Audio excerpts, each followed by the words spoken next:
ప్రార్థన చేస్తున్నాను కానీ జవాబు రావటల్లా. ఆపేద్దామా?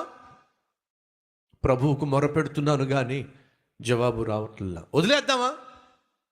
అందుకే బైబిల్ సెలవిస్తుంది, విసుగక ప్రార్థన చేయి, పట్టుదలతో ప్రార్థన చేయి, ఎడతెగక ప్రార్థన చేయి, ఆసక్తితో ప్రార్థన చేయి, విశ్వాసముతో ప్రార్థన చేయి. అదే చేశాడు అతను. చుట్టూ ఉన్నవాళ్ళు, ఏయ్ నోర్మై, నీ మోకానికి నీ ప్రార్థనకి జవాబు ఎప్పుడు రావాలి? యేసు నీకెప్పుడు జవాబు ఇవ్వాలి? నోరు మూసుకో. నిరుత్సాహపరిచారు. మన చుట్టూ ఉన్నవాళ్ళు నిరుత్సాహపరుస్తారు. నీ మోకం, నీకెప్పుడు జాబ్ రావాలి? నీకెప్పుడు ఉద్యోగం రావాలి? నీకెప్పుడు ప్రమోషన్ రావాలి? నీకెప్పుడు పిల్లలు కావాలి? నీకెప్పుడు పెళ్ళి కావాలి? నువ్వెప్పుడు పాస్ కావాలి? నిరుత్సాహపరుస్తారండి. నువ్వు ప్రార్థన చేస్తున్నప్పుడు, దేవుని మందిరానికి ఎడతెక్క వస్తున్నప్పుడు, వెళ్తున్నావు మందిరానికి, ఏం సాధించావు? ఆదివారం వస్తే చాలు పరుగులు తీస్తున్నావు, ఏం పొందుకున్నావు?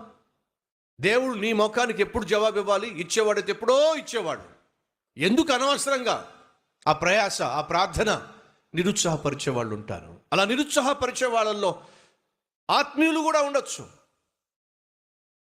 విడ్డూరం కాదు, ఆత్మీయులే నిన్ను నిరుత్సాహపరచవచ్చు. నీ చుట్టూ ఉన్నవాళ్లే నీ ఆత్మీయత నిరుత్సాహపరచవచ్చు. ఆ రోజు ఆ గుడ్డివాడు గట్టిగా అరుస్తుంటే చుట్టూ ఉన్నవాళ్ళు ఆ ప్రార్థన చేస్తున్న వాడిని చూసి, నువ్వు గమ్మునుండు, నువ్వు నోరు మూసుకో, యేసుక్రీస్తు చాలా బిజీగా ఉన్నాడు, నీలాంటి వాడిని అసలు పట్టించుకునే టైమే లేదు అన్నట్టుగా వారు వ్యవహరిస్తూ ఉంటే అతడు పట్టించుకోలేదండి. వీళ్ళనెవ్వరిని లెక్క చేయలేదండి. మీ విశ్వాసాన్ని అణిచివేసే వాళ్ళు ఉంటారు. నీ ఆత్మీయతను అణిచివేసేటటువంటి వాళ్ళు నీ చుట్టూ ఉంటారు. నీ స్నేహితుల్లో ఉండొచ్చు, నీ బంధువుల్లో ఉండొచ్చు, నీ ఇంటిలోనే ఉండొచ్చు. దేవుని మందిరానికి రాకుండా చేసేవాళ్ళు, ప్రార్థన చేయకుండా చేసేవాళ్ళు, ప్రార్థన చేస్తే మిమ్మల్ని నిరుత్సాహపరిచేవాళ్ళు, గద్దించేవాళ్ళు, ఏడిపించేవాళ్ళు, హేళన చేసేవాళ్ళు ఉండొచ్చు.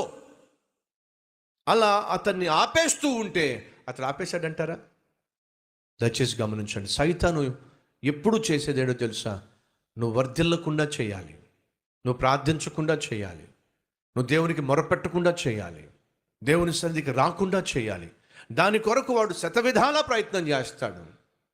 ఈ భిక్షగాడు జవాబు ఇవ్వగలిగినటువంటి యేసుక్రీస్తుకు ప్రార్థన చేస్తూ ఉంటే వెంటనే నోర్మై, ఏం చేస్తావు ప్రార్థన? గద్దించారు. చదువుతున్నాను.